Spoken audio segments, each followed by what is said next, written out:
Thank you so much, Sandeep. And now we know that despite COVID-19 impeding the pace of economic growth in the region, Indo-Pacific remains the epicenter of the world economy. That said, the objective of this session is to talk about such aspects which would collectively enhance prosperity in the Indo-Pacific region. I'm pleased and delighted to introduce the speakers for this session. We have on board National Vice Chair of Australia-India Business, Sanushka Sivamangal, who is a special counsel in one of the largest law firms in Australia, Thomas Care, where she specializes in public and private equity and debt fundraising, IPOs, mergers and acquisitions involving both private and listed companies. She was recently named one of the Australian Financial Review's 100 Women of Influence. She is also the former chair of the Australia-India Business Council, NSW Young Professionals Chapter. She is a mentor in Macquarie University's 2018 Lucy Mentoring Program and a member of, amongst other organizations, UN Women Australia and Women on Boards. Next on board, we have the presence of Ambassador Dr. Mohan Kumar. He has an outstanding career in Indian Foreign Service lasting 36 years, which culminated in his being India's ambassador to France. He has enormous expertise in the area of international trade and was India's lead negotiator, first at the General Agreement on Tariffs and Trade, and then at the WTO in crucial areas. Ambassador Dr. Mohan's specialization includes diplomatic practice and foreign policy, strategic partnerships with India's neighbors, and multilateral negotiations. He also serves as the chairman of Research and Information System for Developing Countries since June 2018. We also have the presence of Amitabh Palit, who is a senior research fellow and research lead in the Institute of South Asian Studies in the National University of Singapore. He is a member of World Economic Forum's Global Future Council on Trade and Investment. Earlier, Amitabh worked on several years in the Ministry of Finance, India, and in the Ministries of Industry and Civil Supplies. Amitabh is a columnist for Financial Express and writes for China Daily East Asia Forum. He's an expert for BBC, Bloomberg News, Channel News Asia, CNBC, and All India Radio.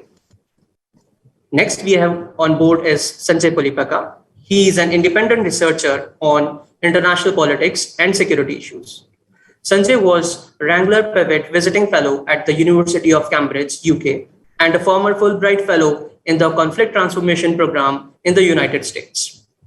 Sanjay's area of interest include India's foreign policy, democracy, Indian politics, India's immediate neighborhood, India-China relations, India-US relations, and other related domains. Moving on, I would like to welcome Professor Shekhar Tomar, and he is an assistant professor in the economics and public policy area at ISB. His research lies at the intersection of macroeconomics, trade, and finance, and he extensively uses microdata to answer macro questions in his work. Over to you, Professor Shekhar. Thanks, Utsav, so much. And thanks, everyone, for joining us today. It's a pleasure to welcome you again on behalf of ISP once again. So the way we are going to do is I'm just going to set up the stage just to understand how things are in terms of the overall trade agreements in the world. So I'm going to list like three broad events which has happened in the last 5 years. So free trade helps countries and people have been arguing about it. But in the last 5 years, we have seen that trade barriers are again beginning to show up. So the first key event is, of course, the US-China trade war. And we saw that because of this US-China trade war, we saw that free trade is important, but domestic compulsions, domestic politics is also important, which we saw in terms of the US policy specifically, that it changed over this period of time. The second was more unanticipated event, which was COVID-19. We were not expecting a pandemic in 2020, but it happened nevertheless. Now, because of the pandemic, the global trade, which is like very integrated these days because of the global supply chains, it was hit very hard, although we saw some recovery, but it has left some questions in the background, mainly about strategic importance. Are there some crucial sectors that countries should probably be self-sufficient on, so on and so forth. So there are important questions over there as well. I'm not saying it's a blowback against free trade per se, but it has asked countries to recalibrate their positions once again. And third, which is more recent one, which is the Ukraine-Russia crisis.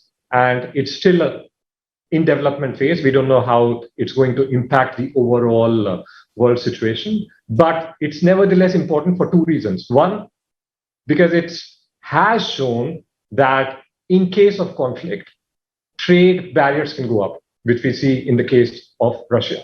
But second, and even more importantly, at least for the last few decades, the general outlook was that if you are integrated in the world economy, then probably your likelihood of participating into such conflicts is lower. But Russia has shown that probably they would still go ahead with the conflict and take some pain in the intermediate. So that's the overall situation in terms of the trade barriers, which have been rising, I would say, continuously in the last 5 years. And given this context, we are still going to talk about how important is Indo-Pacific trade partnerships and what is the role of different partners in taking it forward. So the partnership is, of course, important because there are a lot of poor countries as well in this Indo-Pacific region, and they would gain a lot if they become part of these partnerships. So let me start by asking Mohan first. So my question is, of course, there is this background which I just laid out right now, but there are also unilateral, bilateral, other multilateral agreements which has come up in the past, I would say, a decade or so. So what's the role of WTO then if all countries or group of countries are going to have their own trade deals? So is it aligned with the role of WTO, or you think WTO is becoming weaker? Over to you. Thank you very much, Shekhar. Can everybody hear me? Yeah? Okay. So, Shekhar, it's abundantly clear to me that the WTO regulated MFN-based trade era is over. I don't think it's coming back because even the current negotiations at the WTO are completely plurilateral in character. They're not MFN-based. They're just a group of countries which are engaging in what is known as joint statement initiatives, which are essentially plurilateral. And indeed, the very engagement of these negotiations is questioned by countries like India, South Africa, which believe strongly that WTO is not the place for it. So a very brief answer to your question is the WTO is on the brink of irrelevance when it comes to making new trade rules. And until something dramatic happens at the 12th Ministerial Conference scheduled to take place in June, July, I may be proved wrong, but I think they will have a difficult time trying to regain the good old days of WTO when, there was a multilateral trading system, there was MFN, everybody participated in it, and we went from one round of negotiations to the other. Having made that point, therefore, the question is, what do we do with the Indo-Pacific area? I will begin, if you allow me, by saying that the Indo-Pacific region needs ballast. You can't really just talk security and strategy and even vaccines and then say that countries will have to really cooperate with each other and provide ballast. So I think the Americans in 2013 called it the Indo-Pacific Economic Corridor when John Kerry was Secretary of State and he announced that. What I find now that it's in October 2021 of last year, President Biden released a White House statement on Indo-Pacific Economics Framework, as they call it, IPEF. And I just wanted to make a few comments. I think it would be good if countries like India can pick up on this, the Indo-Pacific Economic Framework, and try and see whether we can provide ballast to the Indo-Pacific area. The CPTPP is a very complicated trade agreement, ironically for both United States and India, but for opposite reasons. But the outcome is the same. I do believe there is no political traction either in the United States or in India to join CPTPP, but as I said, for very different reasons. So can we make something out of this Indo-Pacific economic framework? I believe we can, provided we keep some things in mind. One, it would be impossible for all countries belonging to the Indo-Pacific region, and because we are at various levels of development, you need a multi-speed framework.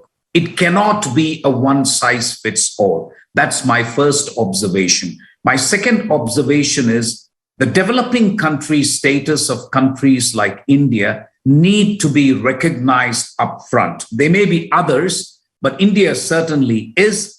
And all you have to do is look at the Niti Aayog report of last year to know that 1 out of 4 people in India lives in abject poverty. There are figures of 500 million people after COVID who live in abject poverty in India. That's a massive number. And frankly, you cannot expect India and the United States to move at the same speed. So what I have in mind is a set of concentric circles built around certain themes which have been announced by the United States as part of this Indo-Pacific economic framework. And those themes are some things that I will return to in a moment. But to continue with my main points, which is concentric circles, multi-speed, developing country status for India, longer transition periods for India, and to see if India can join APEC so that APEC can be used as an institutional framework. Otherwise, we will have to think of something else. What are the themes? Since I don't want to exceed my 5 to 6 minutes, the themes announced by the United States are a priori not objectionable for me. Interestingly, it leaves out tariffs. So that would be a disappointment if you're a Puritan like me and who's involved in trade negotiations, but that is fine. I understand the political mood in Washington. So the areas announced by President Joe Biden are the following. One is trade facilitation. And I strongly believe this is an area where all Indo-Pacific countries can benefit, especially the small and medium enterprises. So trade facilitation is an agreement that India has already signed on to in the WTO, but can we go one step further? That's an area where I would urge India to go WTO plus, if you like. That's the only area perhaps where we can go WTO plus, enable small and medium enterprises across the Indo-Pacific. What are the barriers faced by small, medium enterprises? What is it that we can do to encourage small, medium enterprises from India, but also from other countries to get better market access? The second is the theme announced by the Americans as part of the Indo-Pacific economic framework is standards for digital economy and technology. And that can prove to be very, very interesting for all the Indo-Pacific countries. We are talking 5G, we are talking 6G as well. We are talking quantum computing, we are talking artificial intelligence. There are already working groups in the quadrilateral, the so-called quadrilateral security dialogue on this. And we can think of synergy between Quad and other countries belonging to the Indo-Pacific. I do believe India has a vital interest in being part of the standards in digital trade and technology. I don't think India, as an IT power, can afford to stay on the margins as it does now. We haven't been able to pass the data protection privacy bill in Parliament, and I don't think we can postpone it any further. We will have to indicate to the world what exactly we want in terms of data protection, in terms of data flow, what our position is on data localization, privacy, and electronic signatures, ease of digital trade. This is going to determine the future of the Indo-Pacific. China is going ahead in a completely different direction. I think it's a very interesting point you have made. Like, the technologies are new. India has a habit of being on the borders or not jumping in right away. So I'll probably bring in Amitindu over here to understand, because he has had like vast experience understanding how India negotiates and how India tries to still stay out of the negotiations at the last moment. RCEP, for example, India didn't become part of it. So I would like you to touch upon that. Of course, if I take away from Mohan, one key takeaway is that probably WTO is dead. So what do you think for countries like India? Like, how should they negotiate, and what would allow them to join these new trade partnerships based on the past experience that you have, Amitindu? And if you can also touch upon like some key areas from the supply chain perspective, because I think that is still going to stay, global value chains. So how can India and some other countries who try to stay on the borders and not jump in directly, how can they be integrated into this new order? Thank you. Thank you so much, Shekhar. And it's always a pleasure listening to Mohan and the wealth of wisdom he brings onto a discussion. Let me carry forward the discussion from where he left off and the pointers that you have indicated. One of the interesting things, Shekhar, is that if you look at this idea of Indo-Pacific, there is a downside to it, there is a flip side to it. The downside to it is that insofar as an economic geography vision is concerned, Indo-Pacific is not very definite. In the sense, if you compare it with similar economic geographies like the European Union or the ASEAN or the Latin American group of countries or the Pacific Alliance or even South Asia, Indo-Pacific is very elastic. It's very flexible. It's large. It has an enormous amount of economic heterogeneity within itself. Doesn't matter which perspective one takes to look for an understanding of the Indo-Pacific, and it's very individual oriented.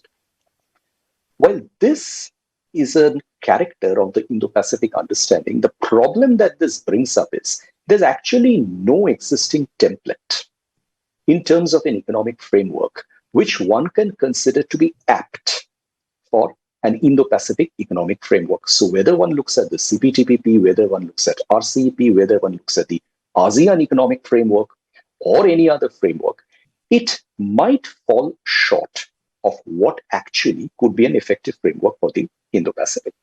And obviously, this is a discussion which can never happen within the space of the WTO, because the WTO and the Indo-Pacific are characteristically, fundamentally, completely anachronistic to each other in terms of their broader understanding.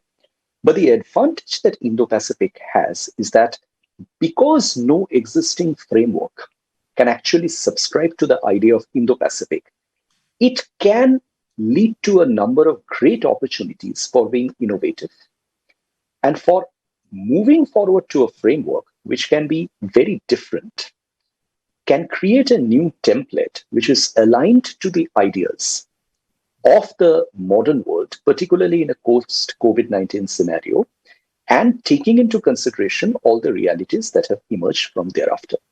So this is, for example, for the first time that a framework is being proposed on the understanding of supply chains.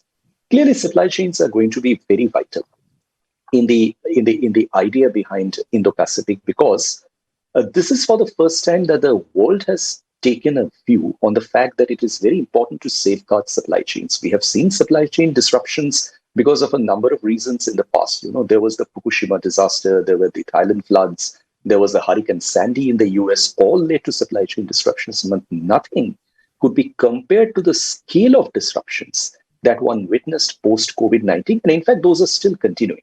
It's not just China. This chip shortage is continuing. The food shortage is continuing. So it's something which needs to be brought in through collective action and an understanding of the fact that supply chains are national interest issues.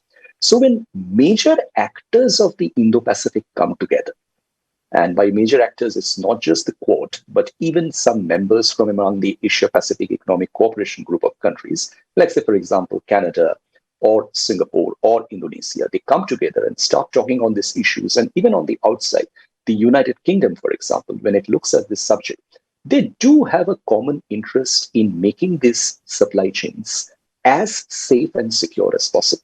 Now, what that means is that they need to bring together their businesses into a framework where the businesses are able to connect to each other closely on a common set of rules of origin, for example, to begin with, or a common set of standards. And Mohan alluded to the digital standards being extremely important in this regard. I completely second that opinion.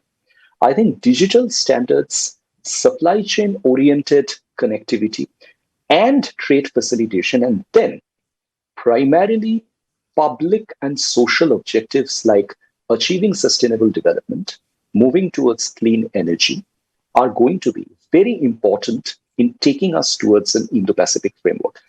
Let us not forget that this is experimental in character. Nobody really knows what an Indo-Pacific framework is going to be. But I think what we are beginning to see are building blocks. For example, there is a digital economic partnership agreement, which has been signed between Singapore, Chile, and New Zealand. United Kingdom and Singapore have just signed a digital economic partnership agreement bilaterally. The United States is in active consultations with a large number of countries in the region for digital economic partnerships. And this is exactly what I wanted to allude to earlier. That, the digital trade space is something where no global framework exists. No regional framework exists anywhere. So one can afford to be creative. Countries can take note of the emerging realities and come together to connect in a very specific and effective manner. And I would particularly allude to one particular recent initiative by India, which I think would be a game-changing initiative, that is the announcement of a sovereign digital currency. I think this, for India, is going to be a game changer if India can really take this forward in a constructive fashion and check out the interoperability of a digital sovereign currency. There are several experiments, pilot projects, which are already going on among countries of the Indo-Pacific insofar as understanding and cross-border exchange mechanisms through digital currencies are concerned. And as I was arguing, Shekhar, earlier, the point to be noted over here is that there is nothing existing which can fit. It has to be very new. Mohan proposed concentric circles. I think they could be concentric circles that could be disjoint building blocks. They could be a set of bilateral and trilateral understandings.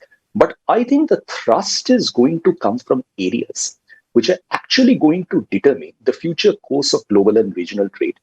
That accounts for digitalization, that accounts for sustainability, and that accounts for supply chain resilience. They actually converge to each other.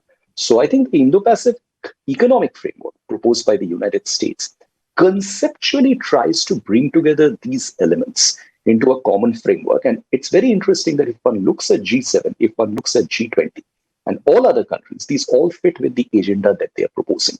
So I think it's a very exciting time to look forward to. And this is for the first time, Shekhar, I think businesses are going to be very active in offering constructive solutions to a regional and cross-continental framework. I don't think ever before in the world of trade, we have seen such an engagement of the business. Back to you. Thanks, Amitindu. So if I take away from both these discussions and we take this concentric circle idea more closely, you also suggested that there can be like bilateral arrangements as well within this overall partnership. So at this point, I'll try to bring in Shanushka and ask her, given her expertise on like one of the major partnerships in this region, which is India and Australia. What are the key learnings from there? And I would like you to focus on like, given that India and Australia are so important, and they also have like very strategic and important trade relationships, how can they contribute in building up this overall Indo-Pacific partnerships? I think they're going to play an important role. So where do you think they can play this role in bringing up this overall partnership and pulling up everyone together? Over to you. Thank you. Thank you, Shekhar. So yes, I think if there's one thing that's particularly important to Australia, so I'm coming at this from the Australian angle, is the economics, the security, and basically just the strategic welfare of the Indo-Pacific region. And key to that from Australia's perspective is its relationship with its strategic partners within the region. Now, India has had significant growth in the recent past. There's been other factors that have affected Australia's reliance on certain other partners in the region, which have led it to have a greater appreciation for building on and growing its relationships with other partners in the region. And I think particularly that's evidenced by the growth in the Australia-India trade relationship. So, for example, two-way trade in goods and services between Australia and India in 2007 was 13.6 billion, and in 2020 it was 24.3 billion. So that's a significant growth in that period of time. And that's been, I think, helped along by a number of factors, including the relationship between the prime ministers of both countries and their commitment to growing that, bless you, to growing that strategic partnership and to growing that economic relationship. And that's then, I think, become more and more underpinned by, Australia's and India's relationships and participation in the Quad, in the 2x2, in our India economic strategy to 2035, and then the Indian response to that. And then now the focus on the comprehensive economic cooperation agreement, so the free trade agreement for all intents, the SECA, and negotiations for which are well advanced for an early harvest agreement to be negotiated and signed very shortly, with a full agreement at the end of this year. So there's been significant movement in that. How that affects, and I think how that impacts the greater Indo-Pacific region, is it allows us to bring in our partners, so the relationships that, for example, Australia's that are key to or that we support within the region, and helping to uplift them through our partnership with India. It's through things like, for example, the Quad vaccine partnerships and leveraging that and ensuring that participants within the region are brought along in the journey. Because I think of our commitment to each other and now the rate of development of that relationship, I think what will slowly begin to emerge is a responsibility on partners like Australia and India to bring along other partners in the region, and show the way forward for other partners like our Pacific Island partners, for example, like partners within the Southeast Asian countries that get the benefit of some of those relationships. So I think, from a trade and investment perspective, that's particularly important to both Australia and India for reasons that are obviously obvious to each of those countries. But I think key to having those developed and advanced, and an outcome for the region, is that it brings along some of the others, which may not necessarily have been the case without that level of commitment and participation by Australia and India. I see, so at least in case of India and Australia, I see that geopolitical and even economic incentives are kind of aligned together. So at this point, I'll go to Sanjay and this is his area of expertise, understanding conflict, what makes countries come together, what makes them diverge. So at least in this Indo-Pacific case, given the large set of countries, and also we still don't know who all is constituted over there. So given this distinction between the final goals that countries want to achieve, how do you think we can bring everyone together on the same table and make them realize that there is large gains to be made from this sort of partnership? And if you can also think of what would be the different blocks. One is, of course, developing versus developed countries. They have different goals. So from that perspective, so what are the different blocks you see emerging even within this Indo-Pacific, and how to resolve these issues? Thank you, Shekhar. That's a wonderful question, actually. Much of the discussion that we are having is also defined by the power politics that takes place in international politics. I mean, the fact that we are talking about Indo-Pacific today is an indication that there has been a significant power shift to the east. And therefore, the concept of Indo-Pacific, which was in place since 1946, suddenly acquires salience because more and more countries in the larger East Asian region have registered significant economic progress. So power, therefore, defines the way we look at things and the way we frame things. So, in my opinion, there are two misconceptions regarding the Indo-Pacific. One is quite often people define Indo-Pacific as synonymous with Quad. Quad is a framework of cooperation, whereas Indo-Pacific is a regional construct. The second component misconception that people have is that they somehow assume that Indo-Pacific as a regional conception has been designed to contain China. But however, we also should recognize that if India did not rise and demonstrate its promise, would there be an Indo-Pacific construct at play? Doubtful, right? So power politics plays an important role in the way we define regions and concepts. The question now we are having with the reference to Indo-Pacific is, how do we consolidate and ensure sustainable prosperity? Because the larger East Asian region has registered significant economic progress.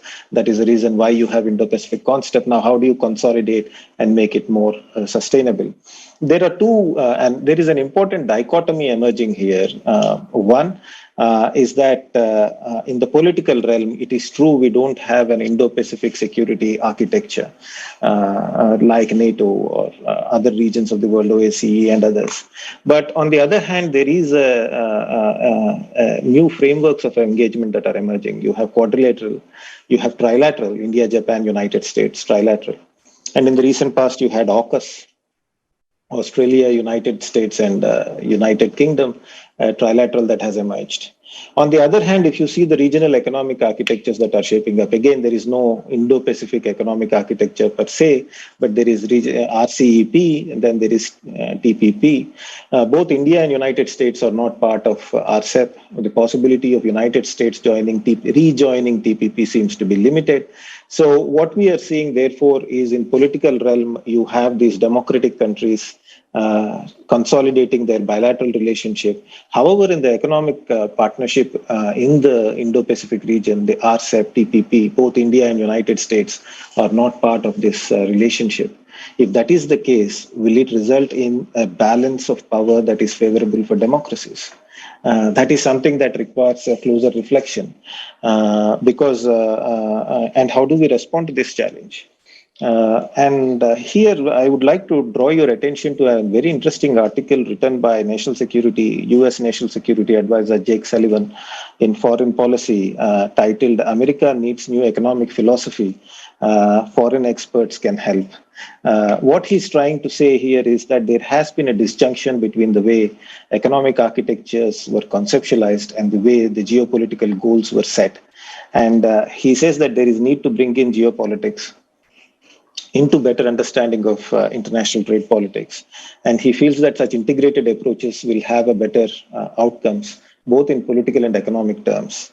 There has been, broadly what Jake Sullivan is doing is he's contesting the notion that enhanced economic interactions will automatically lead to better relations.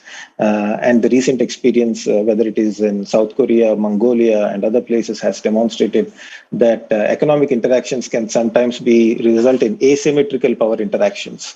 That needs to be noted. And the recent example, for instance, has validated Sullivan's assessment. For European countries, it has become increasingly evident that political relationships and economic relationships should go hand in hand. The recent examples have demonstrated that. A failure to recognize such relationships may result in significant disruptions, as we are seeing again. So that is something that needs to be noted. So there are 3 points here on how do we go about addressing this dichotomy. One, both United States, Japan, and India have common understanding on how to develop connectivity projects, infrastructure projects. The United States Indo-Pacific strategy released last month talks about the importance of Build Back Better initiative and how do we go about building that. So I think that is where we need to coordinate our activities. And in my opinion, Quad countries can do 2 things. Either they can collaborate in building infrastructure connectivity projects, that is, build things together. There is some apprehension that building together infrastructure projects will be challenging. However, you can coordinate in overseas development assistance and infrastructure projects. For instance, if India is building an oil pipeline, the second oil pipeline, the first has already been built into Nepal, the second oil pipeline can US development assistance and Japanese development assistance and Australian development assistance coordinate their development assistance in a manner that builds related infrastructure around the Indian oil pipeline into Nepal, or similar activities in Bangladesh, for instance. So that is something that needs to be noted. If you are talking about coordination between Quad countries in building Indo-Pacific infrastructure, we should also think of middle and small powers as well. Myanmar, Sri Lanka, and Bangladesh and other places, they have demonstrated by allowing unhealthy economic investments and infrastructure projects, they have a capacity to alter balance of power and therefore bring in anxieties that may disrupt economic interactions between nation states. So therefore, it is important to factor them in. And we can think of finally to whether we can expand Quad Plus to incorporate some of these countries with shared objective of building infrastructure based on openness, transparency, and with a willingness to avoid debt traps. Thank you. So if I have to synthesize probably the point that both you, Sanushka and Sanjay, you're making is that probably some heavy lifting has to be done by the bigger players in the Indo-Pacific to make it a reality. I'll go back to Mohan, and I'm changing the track again. I know that some countries have to come together and do the heavy lifting. We also understand that India has risen, and that's why probably we have this Indo-Pacific terminology. So India is important for this partnership, and India has always been reluctant in entering such negotiations, such partnerships. And we know that there is some power politics. In this case, of course, it can also be domestic politics within a country.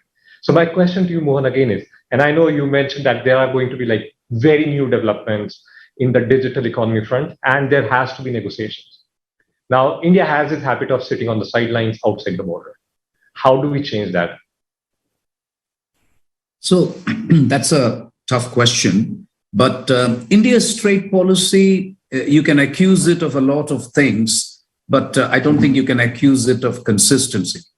I'm being a little sarcastic here, but I think in 2019 we left the RCEP, and in 2020 everybody in the government that I talked to said, I don't think FTA-led trade is the only way to go, and so on. And then imagine my surprise when in 2021 we have announced FTAs with Australia, Canada, Israel, UAE, EU, UK, you name it.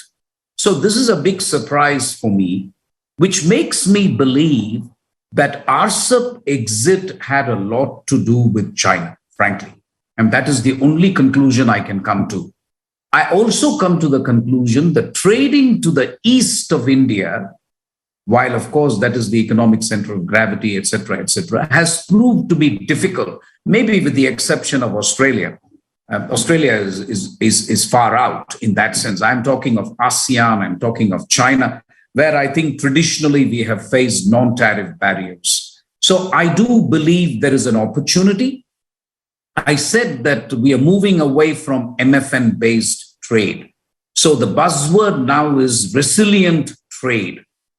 Resilient is just an expression. I really think it should be preferential. So you pick partners with whom you can do business. And I sincerely believe that India has an opportunity to stop sitting on the sidelines. I think we are gradually emerging out of the pandemic, with not too bad a record, actually. The exports are booming. Maybe for reasons unconnected with India's openness, but nevertheless booming. So I think we will be able to enter into areas like digital, like trade facilitation, like, for example, climate change. The problem we would have is if agriculture and dairy, that's an issue which is hugely sensitive in India. Auto parts and automobiles will be a problem because their mass employment and competition will be difficult, and the sectors like steel and so on. But if you leave these aside, all the areas mentioned by the Americans in their Indo-Pacific economic framework, whether it is trade facilitation, whether it is resilient supply chains, infrastructure, climate change, decarbonization, digital trade. I think we can do it because we don't have baggage when it comes to digital trade. You cannot tell me that it's going to hurt poor people if I make concessions in the area of digital trade. If anything, it helps them.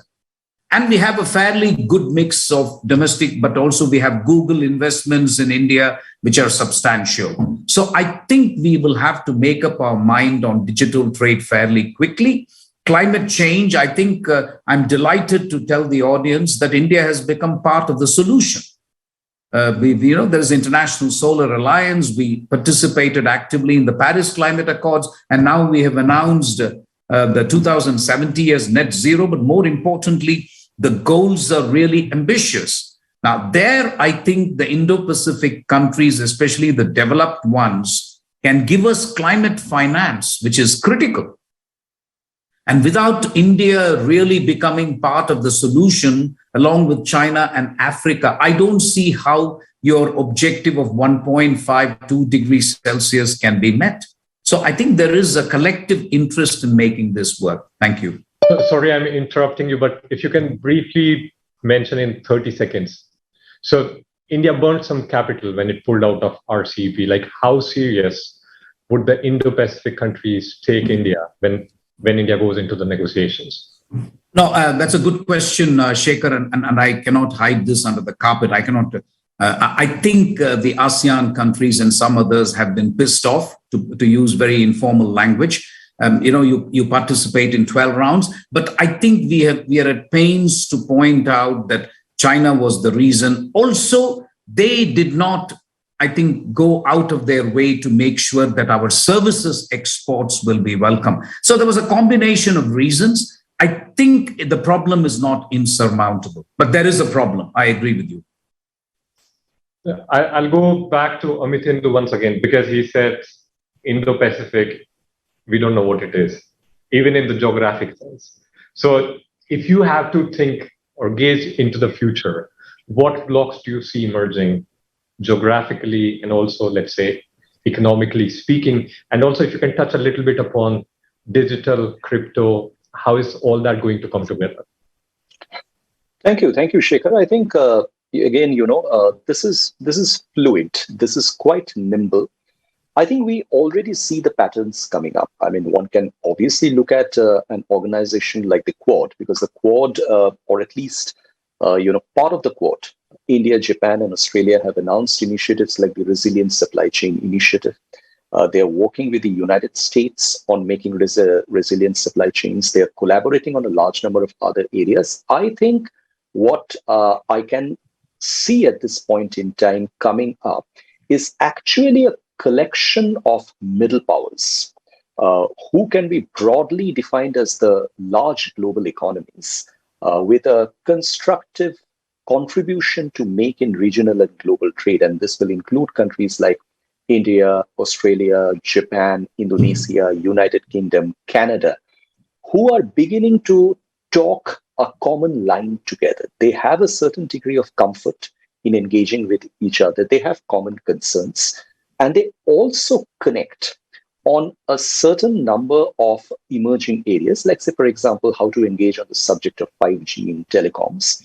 And when, Shekhar, we think of what might be the Indian position to go ahead insofar as an Indo-Pacific economic framework is concerned, I think we are going to get some clues from what are going to come out in the India-UAE FTA, for example, when the fine print becomes available. And this, according to reports that are becoming available, is a very comprehensive FTA. It includes a large number of subjects, including it has very advanced provisions on IPR, on services, on digital trade, and on treatment and movement of pharmaceuticals, and also, very importantly, on movement of people.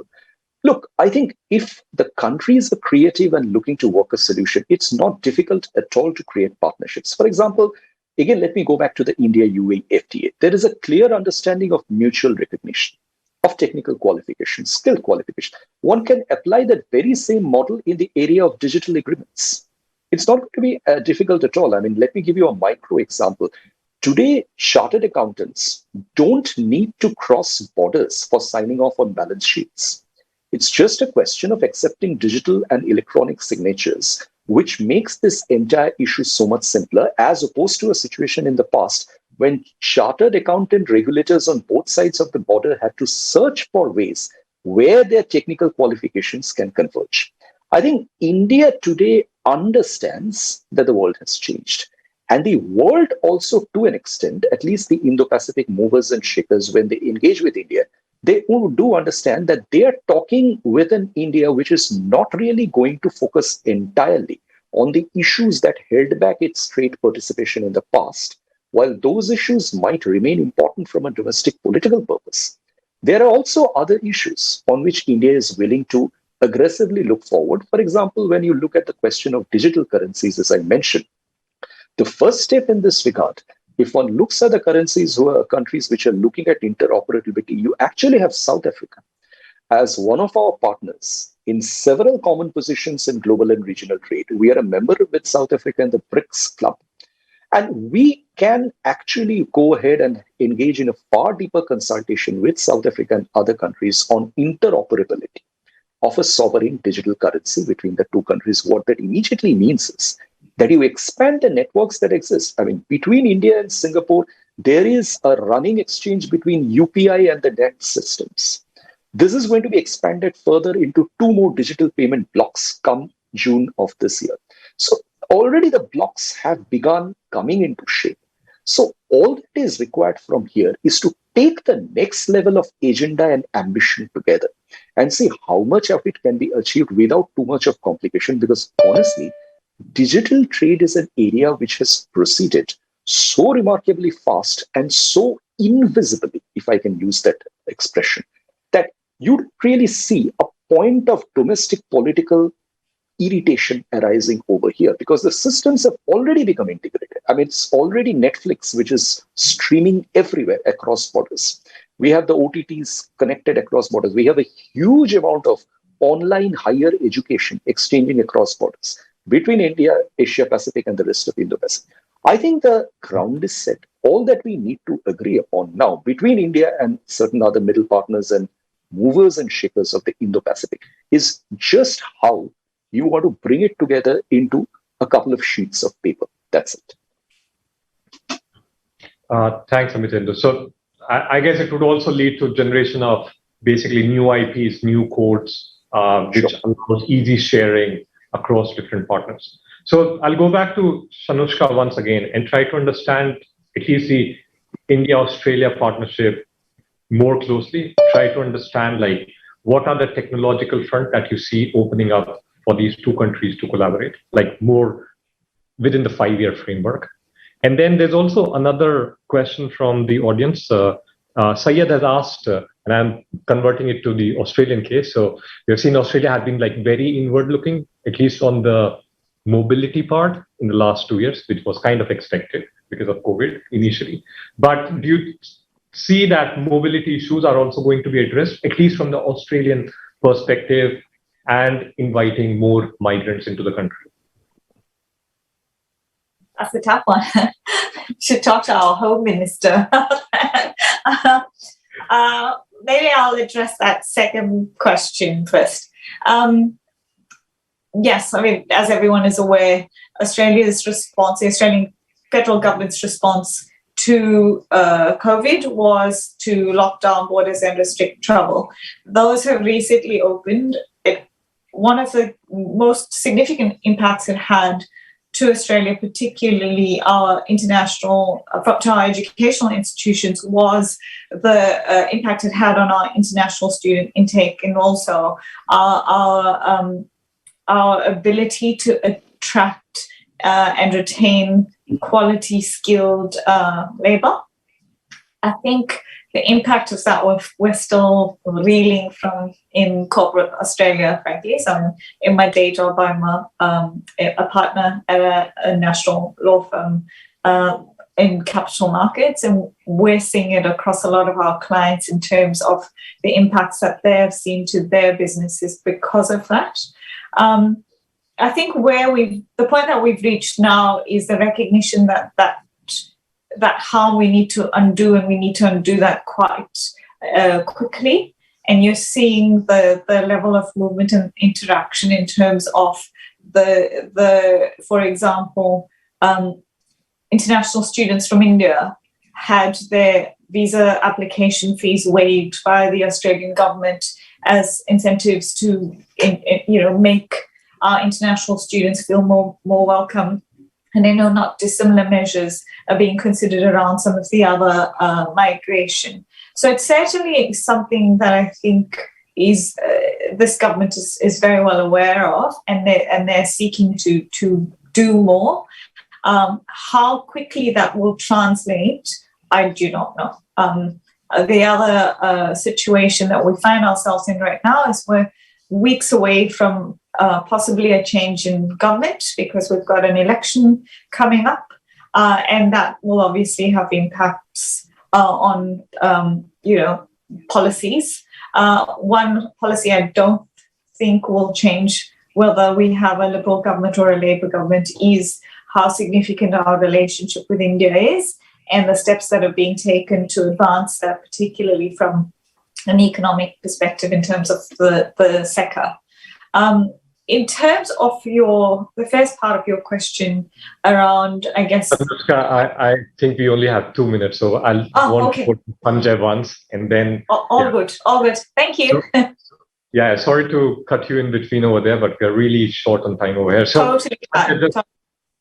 Closing, last question for you. So both Amit and Mohan, they talked about that there are some domestic issues in India, and probably India is going to overcome them, given how digital trading in digital is already happening. And so maybe it would be slightly easier to sell. Now, connecting it back again to your initial point that the reason we are calling it Indo-Pacific is because India has probably arrived. But again, going back to the point that India sits on the sidelines, it doesn't want to enter the market. And so there is like one question from the participants here, like, is it the right time for India to jump in and say that they have finally arrived, politically speaking, and putting behind their weight in this Indo-Pacific partnership? And what would it require from the political class to do that? That's a good question. Thanks, Shekhar. What does it mean to say on political platforms that we have arrived? And what are the consequences of that? That is more important for us. The pandemic has shown India's pharma capacity. We have reached out to the world much better than many developed countries with our vaccines and medical supplies, and the speed with which we have moved out. We have taken responsibility of India's neighborhood by delivering vaccines first to the neighborhood and then to the other regions. That's a way of telling the world that, look, we are there in terms of providing as a first responder in a crisis. That's one way of doing it. And it is also another way of promoting Indian business as well, that, look, we have these prowess. Probably we should collaborate with other big powers in further fine-tuning this prowess. That is something that needs to be looked at. The other dimension that I would like to draw your attention is, again, as a political scientist and international relations person, is that much of the trade also happens with the political background. India, UAE, FTA, it happened in a geopolitical context. Then we have a West Asia quad coming into play of India, UAE, United States, and Israel sitting together and having a conversation.